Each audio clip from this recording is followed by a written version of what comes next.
Nós estávamos exatamente no momento em que a Camargo tinha vencido o contrato da Renest e esse contrato não havia sido assinado ainda. E nós percebemos nesse momento que estavam tendo uma série de medidas protelatórias, lá, o que não fazia, assim, já havíamos vencido, já teríamos todas as informações de que os processos internos tinham já acontecido e ainda assim a gente não conseguia assinar. E foi nesse momento até que houve uma aproximação com o Renato Duque, em que eu estive numa reunião com ele, junto com o Eduardo. Não foi tratado de propina, né, e ele colocou uma série de dificuldades para a assinatura do contrato, falando que, né, que não estava de acordo ainda, e colocou. E aí, após isso, houve uma aproximação do Eduardo com o Júlio Camargo, e algum tempo depois isso foi resolvido e o contrato foi assinado. Então, ali para nós já ficou claro, né, quer dizer, a capacidade... Não, mas houve alguma ameaça? Não, diretamente não. Mas, assim, o não assinar o contrato, né, para nós era uma ameaça, né? Mas não, sim, mas não diretamente. Foi em algum momento dito que o pagamento estava condicionado ao pagamento de propina, a assinatura? É difícil, esse contrato é difícil. Até no caso da Camargo especificamente, a Camargo tinha tido um problema com uma operação da Polícia Federal naquela época até, e ele mencionou aquilo como sendo um problema, que poderia não assinar o contrato em função daquilo. Então teve assim, era nítido que aquilo era uma medida dele no sentido de criar dificuldade para... E vocês não adotaram nenhuma medida legal, como procurar a polícia, entrar com uma ação judicial, fazer qualquer... Não. Tá, a opção foi o pagamento? Sim. Tá certo. Obrigado. Sem mais perguntas. Você de acusação tem perguntas? Das defesas, senhor Alberto Seff, tem perguntas? Sem perguntas. Senhor Alexandrino Alencar? Sem perguntas. Senhor Celso Araripe, defesa. Defesa de César Ramos.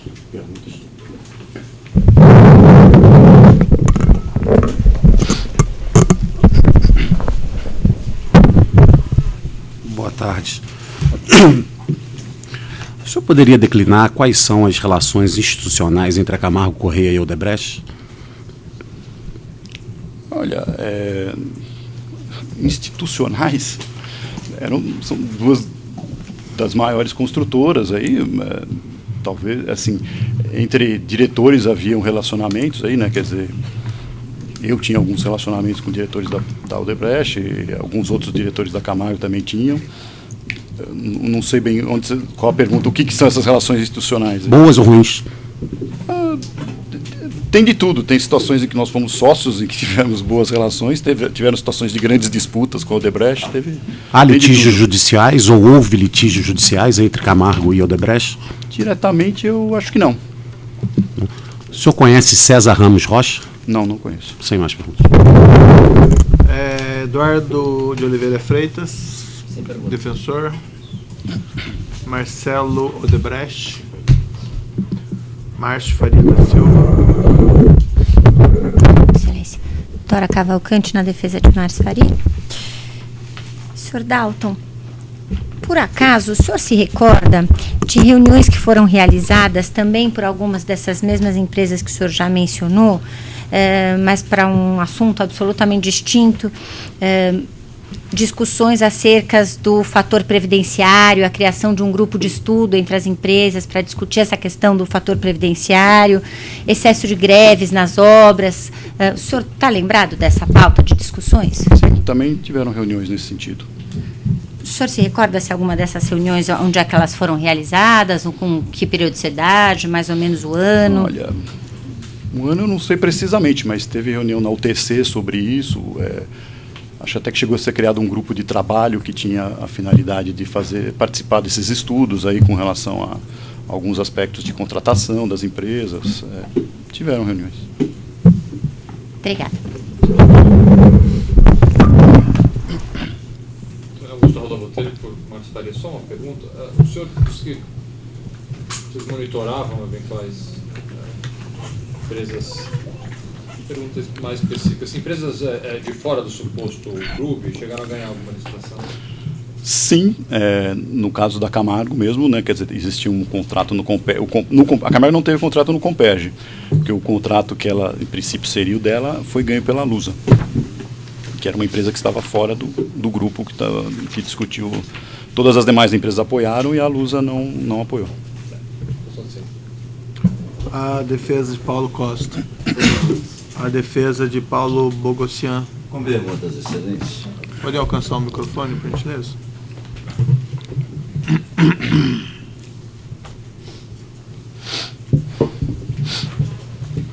A testemunha informou que quando estava na presidência da Camargo Correia, foi procurada por um dirigente da Camargo Correia, lhe dizendo que haveria um pedido de propina em relação à obra de Vitória. Qual o nome desse dirigente? Em 2010, né, quer dizer, o dirigente da Camargo chamava Gabor. Até aí há um equívoco que foi na minha delação que se fala do nome de Paulo Augusto. Nesse momento não era o Gabor. Depois eu, recordando adequadamente. Pode falar o nome? Mas qual é? Gabor. Era o representante da Camargo no consórcio em 2010. Em 2012, sim, já era o Paulo Augusto. Não foi o Paulo Augusto, presidente. Então, quem trouxe a primeira... testemunha está, na verdade, desmentindo o afirmado na sua colaboração? Não, estou corrigindo o afirmado, porque em 2010 houve essa tratativa, quem trouxe essa informação foi o Gabor, e em 2012, quando do fechamento da obra, aí sim o diretor era o senhor Paulo Augusto. O Paulo Augusto lhe trouxe alguma tratativa? Paulo Augusto não trouxe diretamente que estaria havendo pagamento de propinas, mas que estavam sendo feitos contratos e aditivos a contratos para o encerramento da obra. O Paulo Augusto lhe informou que assinou, Vossa Excelência deu autorização para a assinatura de um aditivo de 2.700.000, quando Paulo Augusto era, na verdade, o representante da OC? Não, nesse momento eu era o presidente da empresa, né, quer dizer, ele tinha essa autonomia para assinar esse contrato dentro da obra. Vossa Excelência disse aqui, a testemunha disse aqui, Vossa Excelência, que ela tinha autorizado. Isso. E disse aqui que assumiu, parece, que é Departamento de Construção da Camargo Correia em 2001. E que antes era o Oligás. Confirma isso? Sim, em 2011 eu me tornei presidente da Divisão de Engenharia e Construção. E aí a obra de Vitória ficou afeta? A diretoria de Oligás, que eu não era o responsável. Eu não entendi direito. Né? Você tinha uma construção, isso não dizia respeito à diretoria de Oligás. Você tomou conhecimento da obra de Vitória quando se tornou presidente ou quando era o diretor da Oligás? Não, o senhor pegou a história. Em 2011, eu era diretor da área de Oligás, esta obra estava vinculada à diretoria de Oligás. Em 2010, quando eu falei. Em 2011, quando eu me tornei presidente, existia um diretor de operações que era responsável por esse projeto, não o presidente. O senhor conheceu o Paulo Bogossian? Conheci em visitas lá na obra. Ele era o quê? Ele era o responsável pelo contrato. O que significa ser responsável pelo contrato? Ele que as decisões do contrato do consórcio, como líder, ele que tomava. Que tipo de decisão? Decisão de contrato? Por exemplo, ele assina o aditivo de 2.700 em 2012? Não sei dizer. Sabe até quanto tempo ele ficou na obra? Não sei, porque, como eu comentei, em 2011 eu já não era mais responsável pela obra. Ele toma as decisões de contrato no sentido de quê? De promover a edificação? Ou todas as decisões? Ele participa das principais decisões do contrato. Para que são nomeados, então, 3 conselheiros que formam um conselho diretor? Com finalidade? O conselho diretor cuidava das diretrizes macro, é exatamente esse o ponto da sua pergunta. Existia esse conselho em que se apresentava o orçamento, as discussões de prazo, as discussões com o cliente, e esse era o papel do conselho diretor. E o gerente executivo lá no contrato é quem tomava as decisões operacionais do contrato. Tá, então, resumindo aqui, Vossa Excelência, a testemunha está dizendo que as informações prestadas no termo de colaboração, em que nomeia o dirigente Paulo Augusto como a pessoa que lhe foi pedir autorização para fechar uma negociação, não é verdade. Não é isso que eu disse. Eu disse. Não, Vossa Excelência está dizendo que não é verdade. Eu estou repetindo o que você disse. O que você disse no seu termo de colaboração. Que foi procurado pelo dirigente da Camargo Correia, junto ao consórcio OC, de nome Paulo Augusto Santos Silva, que lhe propôs um pedido de propina e que você deu autorização. Isso não é verdade. O que eu disse é que em 2010 não era o Paulo Augusto Silva, era o senhor Gabor. Se o que está errado é 2010 ou a época para esclarecer, quem trouxe ao senhor O pedido de propina. Em 2010 foi o senhor Gabor. E o senhor Paulo Augusto trouxe em algum momento isso? O senhor Paulo Augusto trouxe em 2012 que ele estava se encerrando a obra e que havia uma série de aditivos que tinham que ser assinados. O senhor autorizava e eu autorizei a assinar esses aditivos. Nesse momento ele não tratou diretamente dizendo que teria que pagar propinas.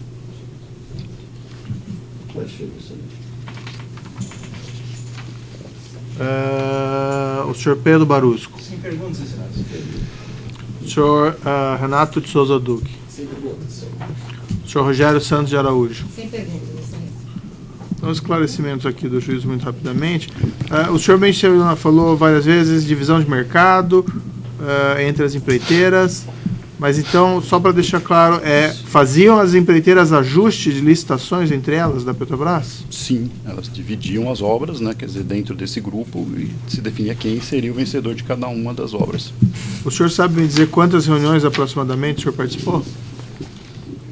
Eu, diretamente, não sei se 4, 5, não sei, foi no período do Comperj, né, fui eu quem participei das reuniões. Pelo que eu entendi das suas declarações, nesse período, a Camargo Corrêa não foi outorgada nenhuma obra. Não foi, a Camargo Corrêa, o contrato, que ela chegou a apresentar a proposta, aliás, até ela chegou a vencer uma licitação, a Petrobras fez uma relicitação daquele contrato, um novo bid, e na segunda vez entrou uma empresa que não era do grupo, que acabou se tornando vencedora. Essa é aquela resposta da Lusa que o senhor Exatamente. mencionou. Ela furou o cartel, então. Exatamente. Tá. E o senhor se recorda de proposta de cobertura que teria sido apresentada pela Camargo para que outras vencessem nesse período? Tiveram, no Comperj mesmo, a Camargo chegou a apresentar a proposta de cobertura, sim. O senhor se recorda para que contratos, quais obras? Não, eu não recordo exatamente para qual dos contratos. Mas se houve proposta no Comperj da Camargo, foi proposta de cobertura. E como é que a Camargo ficava sabendo do preço da vencedora? Então, existia um pouco, isso era muitas vezes essa vencedora informava, né, quer dizer, ou ela informava um valor, um range em que a empresa o outro deveria entrar, né, quer dizer, existia uma informação por parte do vencedor de como as outras deveriam se portar, né, com relação aos preços. Foi indagado aqui pela defesa acerca de reuniões no qual foi discutido o fator previdenciário ou greve. Isso foi tratado junto com reuniões desses ajustes ou eram reuniões diferentes? Não, em geral eram reuniões diferentes, não tinha, até porque essas reuniões em que se discutiam questões mais específicas aí, técnicas e questões reais aí de contratos, o grupo de empresas que era chamado geralmente eram quem já tinha contrato com a Petrobras e que estava envolvido em alguns dos grandes contratos aí, né? Então não era o mesmo grupo de empresas daqueles que participavam dos ajustes de mercado. Essas reuniões, havia uma convocação de alguma forma? Como é que isso era feito? Sim, havia uma convocação.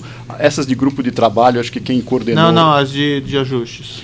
As de ajuste também, né, quer dizer, se convocava, às vezes por e-mail, às vezes por SMS, por telefone. Não tinha uma regra para essa convocação. Quem tinha alguma necessidade de algum ponto a discutir, né, quer dizer, acabava fazendo, e a UTC acabava tomando um pouco o papel de organizador dessas reuniões ao longo do tempo. O senhor apresentou alguns desses e-mails para o Ministério Público? Sim, teve e-mail de reunião que eu apresentei. O senhor mencionou que nessas reuniões o senhor teve contato como representante da Odebrecht com o senhor Márcio Faria, é isso? Sim. E mais quem? Quem que o senhor Renato disse? Rodrigues era uma outra pessoa que participava por parte da Odebrecht. Nas discussões desses grupos, eles tinham autonomia para tomar as decisões? Sim, o Márcio Faria, sim. Ele mencionava que ele tinha que se reportar eventualmente a alguém dentro do grupo, superior a ele? Não, nunca mencionou. Ele tinha...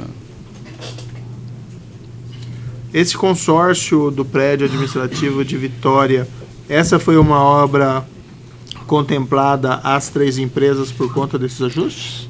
Eu não sei dizer. Essa obra foi de 2007, né? Eu estava bastante distante dessa área aí, né? Quer dizer, nunca foi colocado para mim que essa obra teria sido feito parte de acordo aí. Nunca. Era uma obra menor. Por padrão da Petrobras, era uma obra menor, né?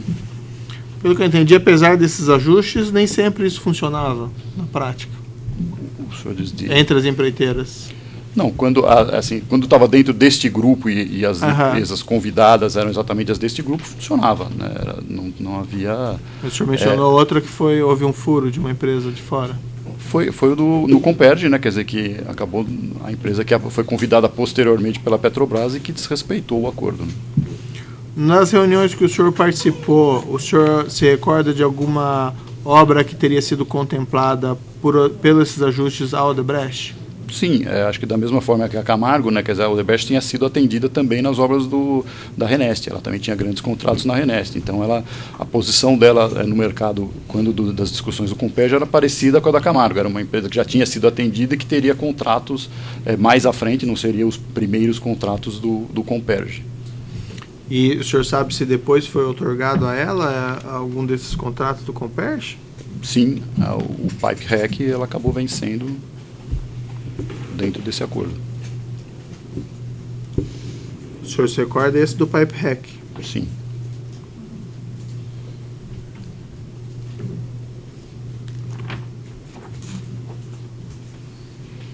E o senhor mencionou daquele do prédio de Vitória. Pelo que eu entendi, o senhor não sabe se foi pago propina ao senhor Pedro Barusco e o senhor Renato Duque pelo consórcio nesse contrato. Não sei, especificamente, como eu mencionei, né, quer dizer, quem tratou depois desse ajuste do que a Camargo devia, quais eram os acertos da Camargo, foi o Eduardo Leite. Eu não sei se em algum momento ele foi cobrado sobre Vitória, se esse era um... E o senhor mencionou, no entanto, propinas ao senhor Celso Araripe. Sim, como eu comentei, né, quer dizer, em 2010 foi trazido a mim, né, como o nosso diretor do contrato na época, que era o senhor Gabor, que haveria este pagamento ao seu Celso Araripe. E esse pagamento era em decorrência do contrato ou de aditivos? Ou não, do era com o objetivo de... A obra tinha uma série de problemas com esses aditivos, aí era de dar celeridade aí nesses aditivos que estavam em andamento. Aos aditivos, então, não Sim, ao contrato? Não ao contrato. O contrato já estava do meio para o fim até nessa fase. O senhor mencionou que a Camargo pagou propina em algum desses contratos com a Petrobras, é isso?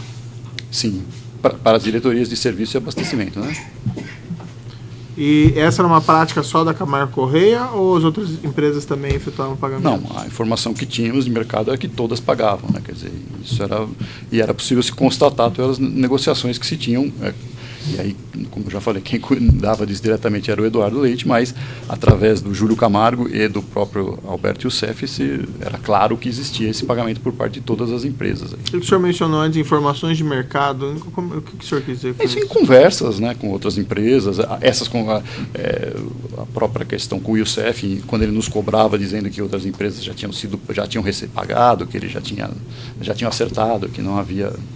Em conversas com outros executivos, o senhor se recorda de ter ouvido referências a pagamento de propina? Como eu falei, genericamente sempre se falava que existia isso, né? Quer dizer, que essa era uma prática, né?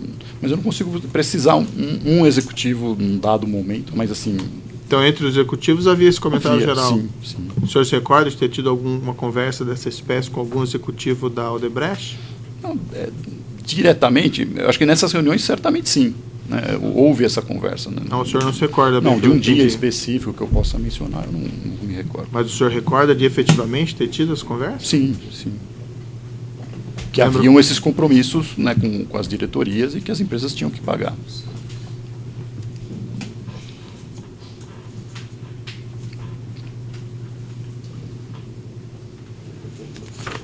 Bom, são as questões do juízo.